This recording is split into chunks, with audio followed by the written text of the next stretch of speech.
Պարոն Մարտիրոսյան, կպատմեք ձեր գյուղի պատմությունը, առաջ այստեղ բնակեցված է եղել, հիմա տեսնում ենք, որ դատարկվել է այս գյուղը։ Չի դատարկվել, էլի ապրող կա, չի,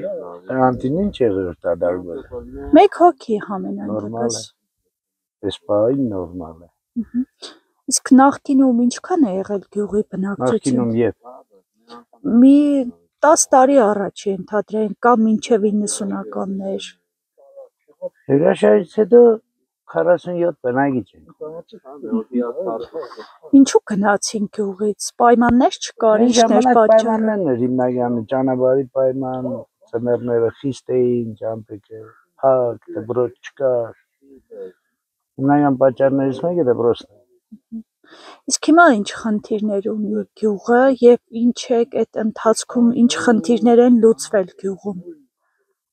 Այս գյուղին անհրաժեշտ համայնասա խնդիրներն են։ Հիմա այսօր ինչ խնդիր դեռ մարդիկ իրանց համար իրանց հողերը կօգտագործեն, մշակեն, թողնեն կերտան, ամառը կան, ծնարը կերտան։ Այդ ճանապարհների հարցը ինչքան տեսնում ենք, այդպես էլ չի լուծվել այստեղ։ Ճանապարհներն գերտային ճամփա է, ասֆալտապատումով կենես։ Քաղաքից կտրված է ձեր գյուղը։ Այդ նա մոդեցում է քաղաքին մեկ կտրված։ Դպրոցի հարց, մանկապարտեզի հարց, այդպես է չլուծվեց։ Դպրոցի հարցը եղել է, դրա համար էլ ժողովուրդը գնաց։ Մի էլ պարզ է դպրոցի հարց չկա։ Եթե մարդ չկա, ինչ դպրոց։ Իսկ գյուղերը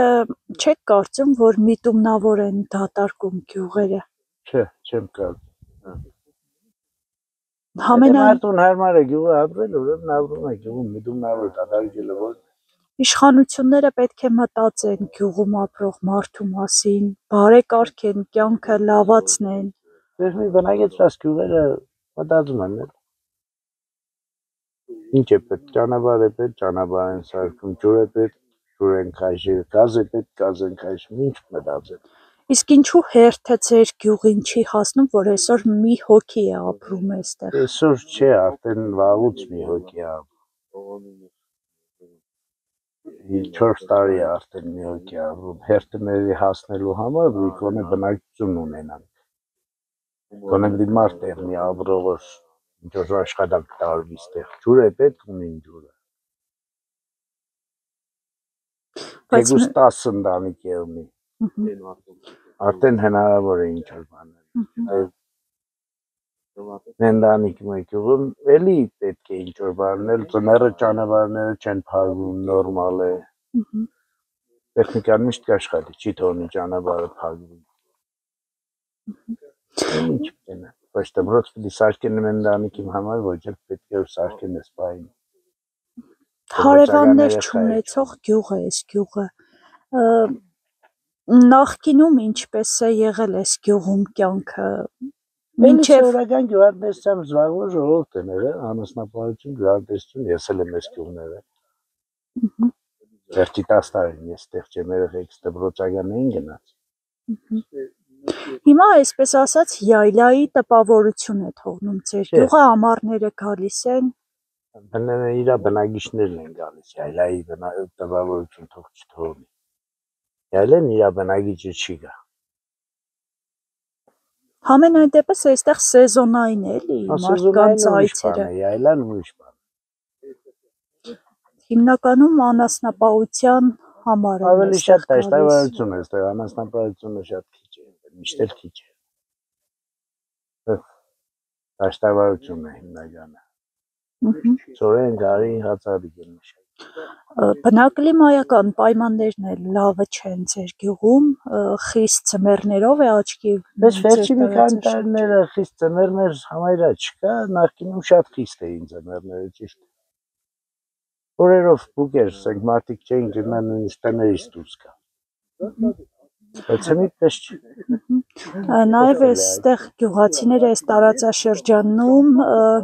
այսպես ամսվա առևտուր էին, չէ՞, անում, որ կարողանան հիմնականում, բայց դե սաղմել ավտոն էին, ասենք մի գնայով կստային բերեին։ Ու գյուղացիներից դժգոհություններ ենք ստանում, որ Երևան հասնելը ավելի էժան է նստում իրենց վրա, քան այստեղից տաքսիով փորձեն հասնել Գյումրի։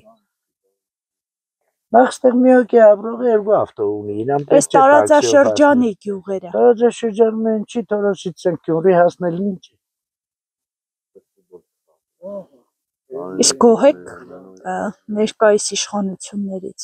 Հա ինչ եղե իշխանություններ։ Գոհենք ինչ պիտի անեն իշխանություններն որ գոհեն։ Ձեր կյանքի որակը փոխվել է։ Իմ աշխատանքը ասենք ես իմ արդս կմշակեմ իշխանությունն ինչ պիտի անեն ինձ։ Բարենպաստ Բարենպաստ պայման չի որ ցանկերի համար սուբսիդավորում կուտան։ Հեկտարի հաշվով մոտավորապես 70-80,000 դրամ։ Փաստորեն փոխվել է ձեր կյանքի որակը 2018-ից հետո։ Դեպի լավ։